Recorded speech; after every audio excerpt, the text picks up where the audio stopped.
The Afrofuturism Challenge Kit provides meaningful, authentic learning opportunities for every student. This is an opportunity to take learning and affirming Black student identities beyond February. The Afrofuturism Challenge Kit also incorporates Afrofuturism so that students have the opportunity to ignite their curiosity and use their creativity. The kit has been created by Black educators and artists working in and or connected to education. Each unit centers Black identities and perspectives and provides context and support throughout the kit.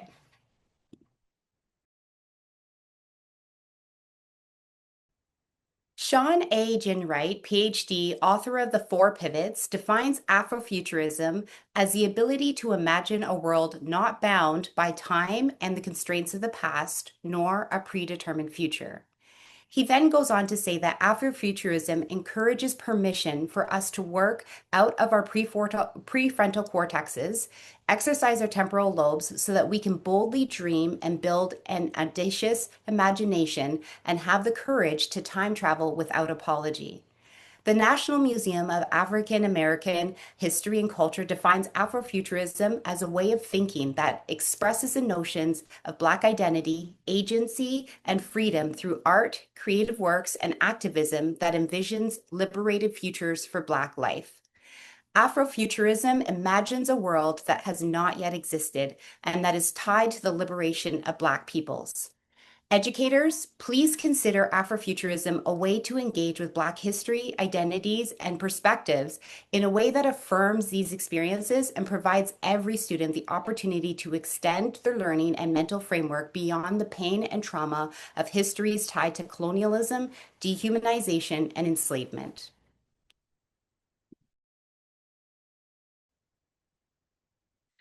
To really make this Afrofuturism Challenge Kit work, we have to look beyond just the lessons plans and think about the environment we are creating.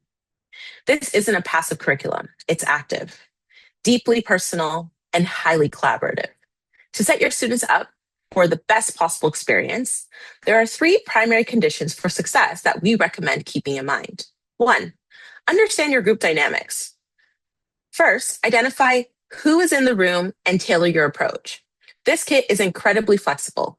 It is designed to be highly successful, whether you are running with a BSA or dedicated extracurricular group or within a full diverse classroom setting. With the BSA group, you have a unique opportunity to cultivate a deep, focused sanctuary space for Black identity, storytelling, and collective imagining. With a full class, you have a rich opportunity to build empathy, dismantle stereotypes, and introduce all students to the power of counter narratives. Knowing your group allows you to set the right tone from day one. Two, establish strong classroom norms early. So as we previously said, we must establish these classroom norms. Because we are exploring ancestry, counter stories, and identity, students will be bringing their lived experience into the classroom. A critical condition for success is establishing strong classroom norms before you begin. When students know the boundary lines of respect, they are much more willing to open up and engage deeply. Three, commit to the journey beyond February. Finally, the biggest condition for success is intentionality and time. This kit is not a quick checkbox activity to squeeze into a couple days during Black History/Heritage Month. It takes roughly 10 to 20 hours of deep engagement. For this kit to succeed, treat it as an ongoing journey. You can launch it as early as September and carry it through the term. You could or use it in February as a powerful starting block to carry meaningful, authentic learning through the rest of the school year.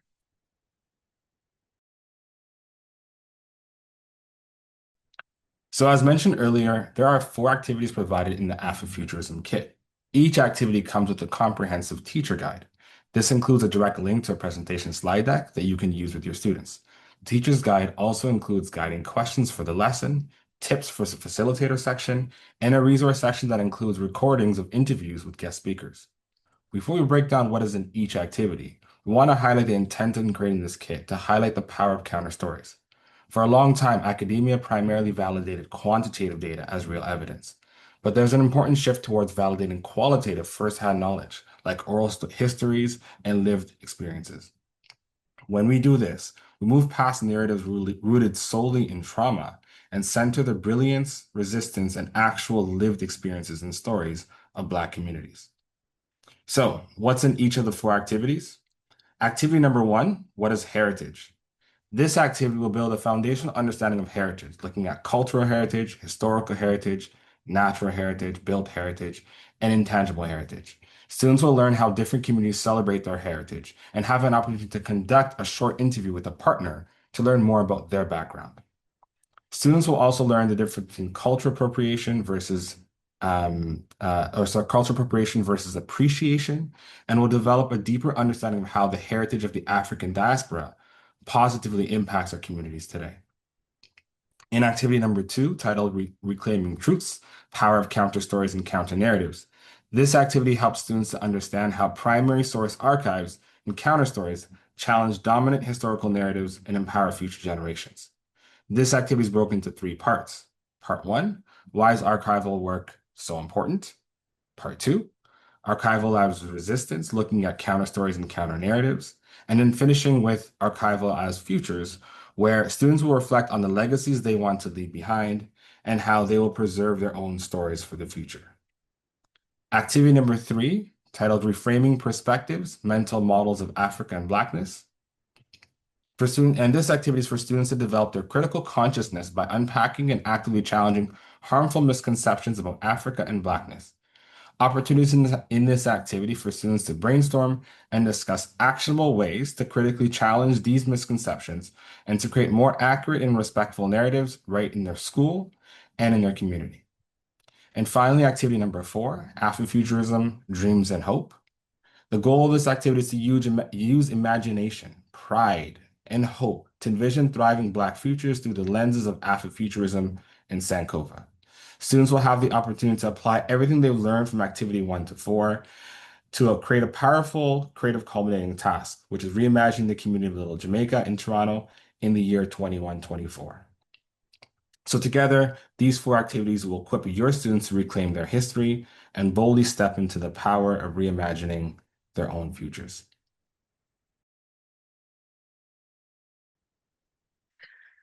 This is a heavy question, but it's one we must face with absolute clarity and responsibility. When we facilitate conversations about ancestry, stereotypes, and systemic racism, we have to acknowledge a hard truth. Harm is possible.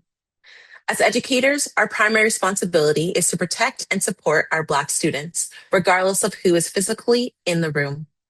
If harm occurs, whether it's a microaggression, a harmful stereotype, or an inappropriate comment, we cannot ignore it or sweep it under the rug. Here's how we navigate this. 1, return to your co-created norms. This is exactly why we establish classroom norms before we start the kit. When something inappropriate is said, use those norms as your anchor. You can pause the conversation and say, let's look back at our community agreements. What was just said doesn't align with the safe, respectful space we agreed to build together. This diffuses a personal attack while firmly correcting the behavior. 2, prioritize the impact over intent. Even if a student didn't mean it that way, the impact on our Black students is what matters. Stop the harm in the moment, acknowledge it, and make it clear that your classroom is a space where Black identity is respected and protected. Do not leave Black students to carry the burden of defending themselves or educating their peers. 3, lean on your board's resources. You do not have to navigate this alone, and you shouldn't try to solve deep systemic issues in a single class period. We strongly encourage you to connect with the existing support systems within your specific board. Reach out to your board's equity or human rights department, anti-Black racism coaches or equity instructional leaders, student success teachers, or guidance teams. If you are unsure who to contact, reach out to your school administration to help you find the right board level personnel who can provide ongoing support and restorative next steps. Facilitating this work takes courage. But protecting our students is our absolute duty. Establish your norms, hold the space, and use the resources around you to help keep this safe journey for everyone.